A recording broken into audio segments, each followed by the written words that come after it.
Hello everyone, পলিমারি একাডেমিতে তোমাদের প্রত্যেককে স্বাগত। আশা করি সকলে ভালো আছো এবং সুস্থ আছো। আজকে গসাগু লসাগু নিয়ে কিছু অঙ্ক করাবো। অঙ্কগুলি খুবই গুরুত্বপূর্ণ থাকবে তোমাদের আপকামিং সমস্ত পরীক্ষার জন্য। এটা গসাগু লসাগু প্রথম ক্লাস হবে।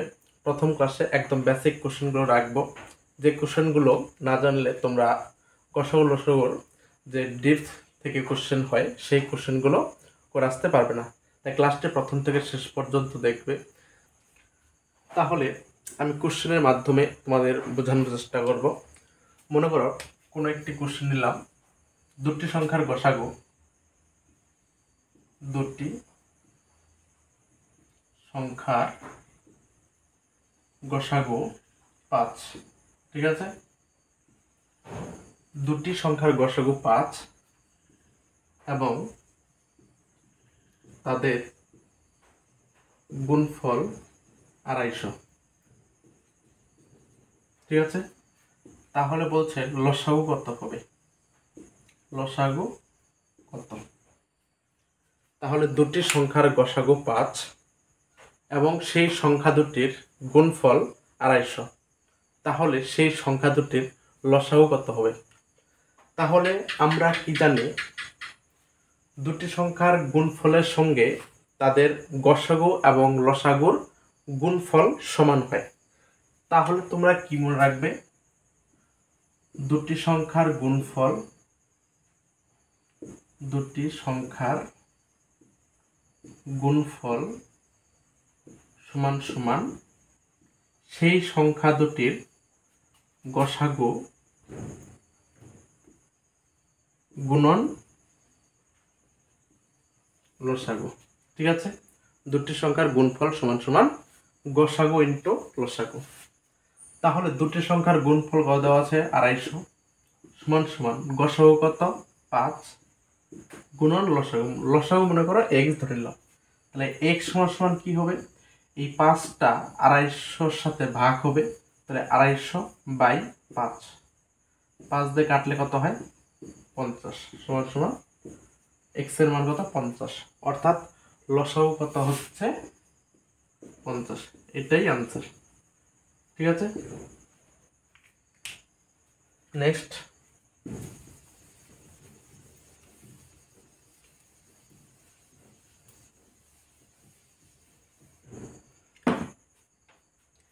আমি যতগুলো অঙ্ক করাবো প্রত্যেকটা অঙ্কই নতুন কনসেপ্ট নিয়ে। এই কনসেপ্ট দিয়ে তোমরা, এই কনসেপ্টটা যদি ক্লিয়ার থাকে, এই একটা অঙ্ক থেকে তোমরা হাজার হাজার অঙ্ক করতে পারবে। ঠিক আছে, 2 নম্বর অঙ্ক, নতুন কনসেপ্ট।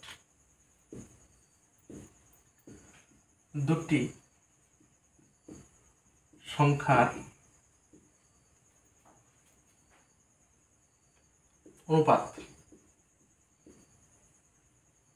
3:4 এবং গসাগু 4। সংখ্যা দুটির লসাগু কত হবে? লসাগু কত? ঠিক আছে, এখানে কি বলছে? দুটি সংখ্যার অনুপাত দিয়েছে 3:4 এবং সংখ্যা দুটির গসাগু বলে দিয়েছে 4। তাহলে সংখ্যা দুটির লসাগু কত হবে? এই ধরনের অঙ্কের ক্ষেত্রে কি করবে, অনুপাতটা দেওয়া থাকবে, দুটি সংখ্যার অনুপাত দেওয়া আছে, তুমি ভাববে এটাই অরিজিনাল সংখ্যা। মনে করো প্রথম সংখ্যা 3 এবং দ্বিতীয় সংখ্যা 4। তাহলে 3 আর 4-এর তোমরা কি বের করবে? দেখবে কোশ্চেনে কি দেওয়া আছে, গসাগু দেওয়া আছে না লসাগু দেওয়া আছে? কোশ্চেনে গসাগু দেওয়া আছে 4, তাহলে 3 এবং 4-এর তুমি গসাগু বের করবে। তাহলে 3 আর 4 হলো পরস্পর মৌলিক সংখ্যা। পরস্পর মৌলিক সংখ্যাকে শুধু 1 দিয়ে ভাগ যায়, অর্থাৎ গসাগু হচ্ছে 1। অর্থাৎ পরস্পর মৌলিক সংখ্যার গসাগু কত হয়? 1। তাহলে এটা কিন্তু অনুপাত ছিল, তাহলে অনুপাতের হিসেবে আমরা গসাগু কত পেলাম? অনুপাতের হিসেবে 1। ঠিক আছে, তাহলে আমরা বলতে পারি 1:4 গসাগু 1 বের হয়েছে, তাহলে 1:4। তাহলে প্রথম সংখ্যাটা ছিল 3:, তাহলে 3:, কত হবে? 3 × 4 = 3 × 4 = 12 এবং দ্বিতীয় সংখ্যাটি কত ছিল? 4, তাহলে 4:, = 4 × 4, মানে 1 অনুপাত যদি 4 হয় তাহলে 4 অনুপাত হবে 16। এবার 12 আর 16 কি করতে হবে, লসাগু বের করতে হবে।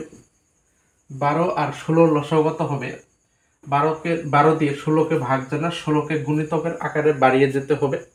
16 দুগুণে 32, দেখবে 12 দিয়ে ভাগ যায় কিনা, যায় না। 3 ষোলং 48, 12 দিয়ে ভাগ যায়, 4 বরং 48। তাহলে 16কে মানে বড় সংখ্যাকে গুণিতকের আকারে বাড়িয়ে যাবে এবং দেখবে ছোট সংখ্যাতে কখন মিলে যাচ্ছে তখনই হবে, সেটি হবে লসাগু। তাহলে 12 আর 16 লসাগু কত হবে, 48। ঠিক আছে, অথবা তোমরা এইভাবে করবে, 12 আর 16 লসাগু করবে, দেখবে কত হবে, 48। ঠিক আছে, নেক্সট 3 নম্বর অঙ্ক কি আছে, 7/16, 21/32 এবং 49/8 এদের গসাগু কত? অর্থাৎ ভগ্নাংশের গসাগু জানতে চেয়েছে। ভগ্নাংশের গসাগুর ক্ষেত্রে একটা সূত্র মনে রাখবে, ভগ্নাংশের গসাগু লবগুলির গসাগু বাই হরগুলির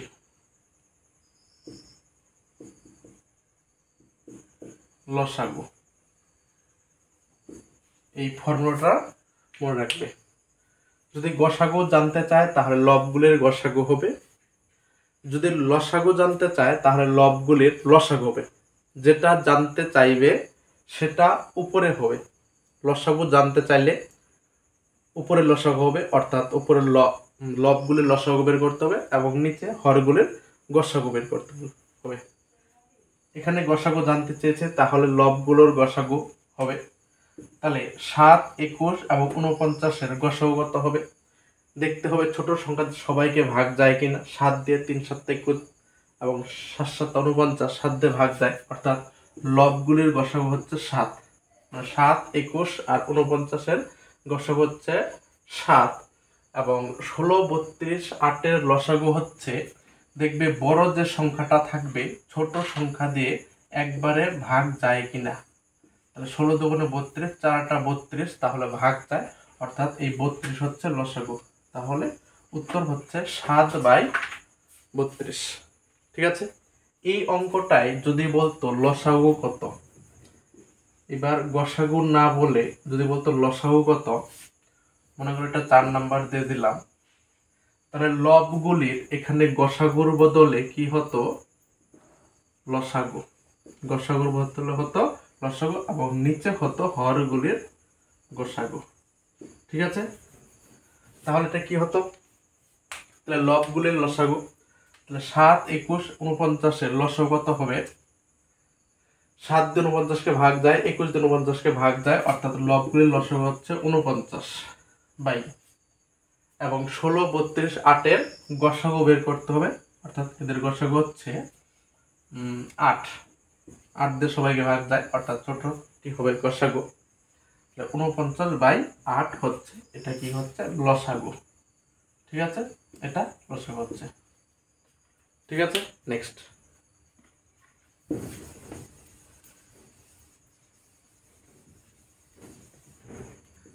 অঙ্ক 0.4, 0.44 এবং 0.444, অর্থাৎ 3টে সংখ্যা আছে, এদের গসাগু কত হবে। এটারও দশমিক ভগ্নাংশ আছে, যদি দশমিক ভগ্নাংশ থাকে তাহলে দশমিক তুলতে হবে। কত হবে, 4/10, এটা হবে 44/100, এটা হবে 444/1000। এদের কি বের করতে হবে, এবার গসাগু বের করতে হবে। তাহলে দশমিক ভগ্নাংশ থাকলে সামান্য ভগ্নাংশে পরিণত করতে হবে, তারপর যদি লসাগু বের করতে বলে লসাগু করবে এবং গসাগু বের করতে বললে গসাগু করবে।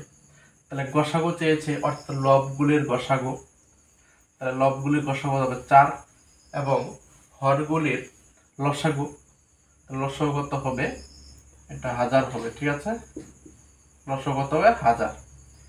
এবার 4কে যদি 1000 দিয়ে ভাগ করি, 3টা শূন্য, অর্থাৎ 4-এর যেখানে দশমিক আছে বা 3 ঘর বা দিকে দশমিক যাবে, যদি সেই সংখ্যাতে কোনো দশমিক না থাকে, সবার শেষে দশমিক থাকে, তাহলে 3 ঘর বা দিকে আসবে, অর্থাৎ কত হবে, 0.004। এটাই অ্যান্সার হবে। এটা গসাগু হবে। ঠিক আছে, আজকে এই 5টি অঙ্ক থাকলো। এই 5টি অঙ্ক যে ভালোভাবে বুঝে থাকো, এখান থেকে তোমরা 50টা অঙ্ক নিজে তৈরি করে করতে পারবে। ক্লাসটি যদি ভালো লেগে থাকে অবশ্যই লাইক করে দিও, এবং চ্যানেলে নতুন হলে অবশ্যই সাবস্ক্রাইব করে দিও, এবং বন্ধু বান্ধবদের মধ্যে শেয়ার করে দিও। Thank you.